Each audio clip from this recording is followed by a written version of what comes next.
Welcome back, guys. So continuing with Son of Ogre, we're on chapter 9 entitled Different Species Barehanded Fight.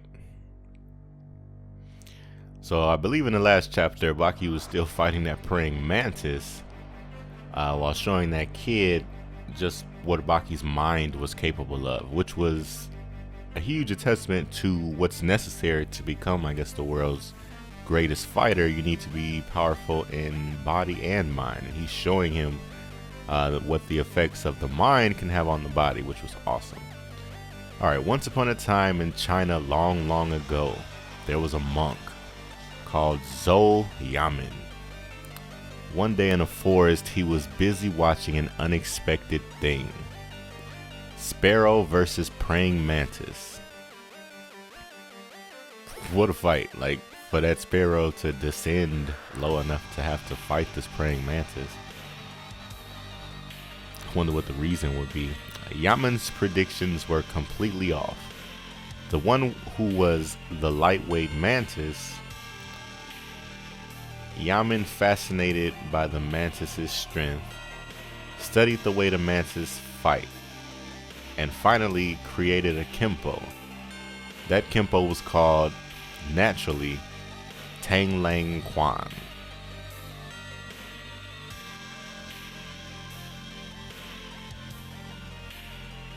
I wonder why that was considered naturally. Like, was that his name?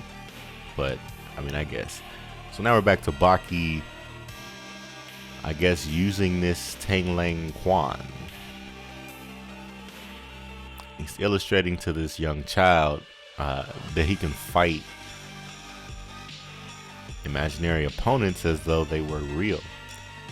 It's the kick that defeated Iron Michael. But this time he's fighting this praying mantis. So apparently the praying mantis is striking. Baki attempts to dodge. You can see how his foot pushing him forward here. And then he slams into the wall, surprising the kid. And Baki's standing here looking shocked. It's really getting me that this is all in Baki's mind.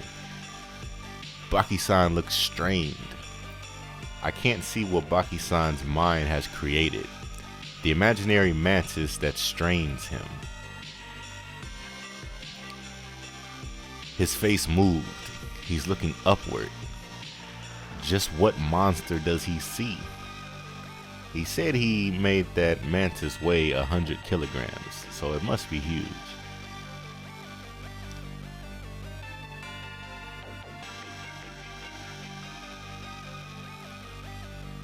So Baki continues to move, looks as though he's trying to do a flip.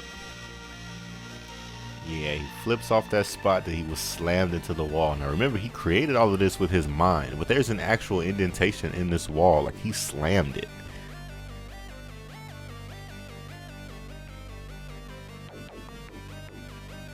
Continues this flip. It looks as though he's trying to evade something.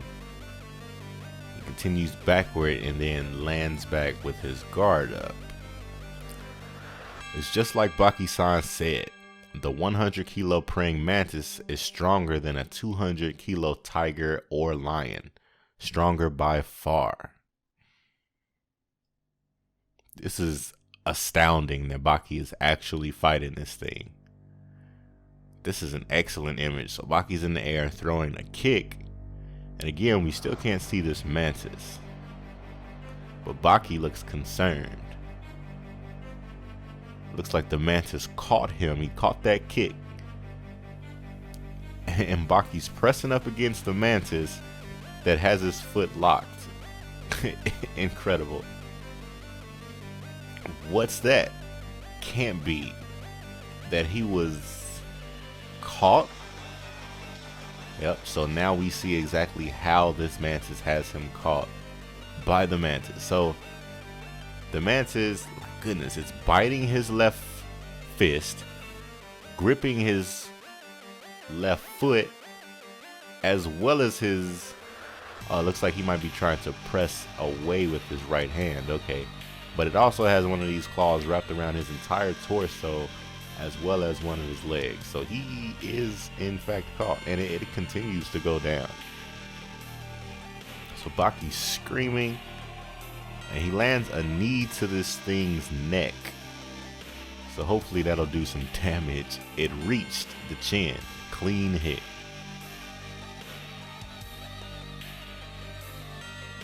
So after that hit, looks like Baki takes like the fetal position to guard. He could just say he would easily deal with the Mantis. Maybe he was rolling in that position. He could just thump over the Mantis. He's so damn merciless to himself. He must be in order to grow. Wow. Against the human-sized praying mantis, normal bare-handed techniques have no effect. Baki-san's movements can't be called bare-handed techniques anymore. Chapter 10, What Was After? My man Oliver, this was the pose he used against that Kaio in New Grappler Baki. He smashed that dude something serious.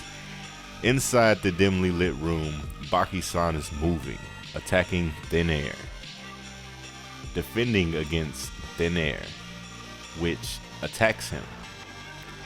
This is what I was witnessing. While trying not to miss a single move, following Baki-san's dazzling movements, fixated on them in order to, like when you see the holster, you sort of know the form of whatever is inside. When you see the bookcase, you sort of know how big the book is. When you have a pendant like this, you can imagine the other part to be like this. I was starting to see in the empty space, little by little, the figure that shouldn't be there, little by little. Little by little, yes, but certainly, I was discerning it. Now, we talked about this in a previous video, Baki's movements being so precise that it would allow the person witnessing Baki and his movements like to see his opponent. And it looks like that's what's happening to this kid. The mantis that Baki-san created, an insect that weighs more than 100 kilograms. I saw it virtually before my eyes. It was so ominous and depressing, it made me smile. That thing. And Baki-san is having a showdown with it. This must be a hell of an experience for this kid. Like, they just met earlier today, and now he's witnessing the world's strongest senior fight an imaginary 100-kilogram praying mantis. The one who is said to be the world's best, Baki-san's father, has beaten a dinosaur like African elephant. Yet, however strong the elephant might be described, that's just about putting its size to its advantage. Suppose that elephants were insect size. They'd be at most silkworm's strength. It came all of a sudden. Baki-san's masterful high kick.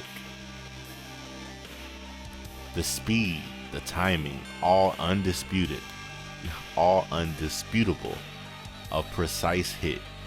It felt like a knockout. And Baki's smiling. I almost called him Baki-san. That's funny. Baki's smiling as he watches this thing's head just rotate from that kick.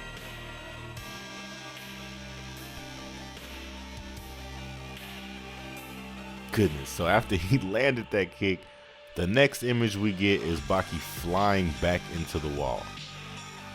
Kid's confused. Baki looks to be unconscious. I am also confused. But it obviously must have hit him with one of its other appendages. Oh, I see. The bad premonition came true. You can say that the head of a mantis has next to no brain. So what would happen to a human? The cerebral concussion didn't happen. Head hits won't have any effect.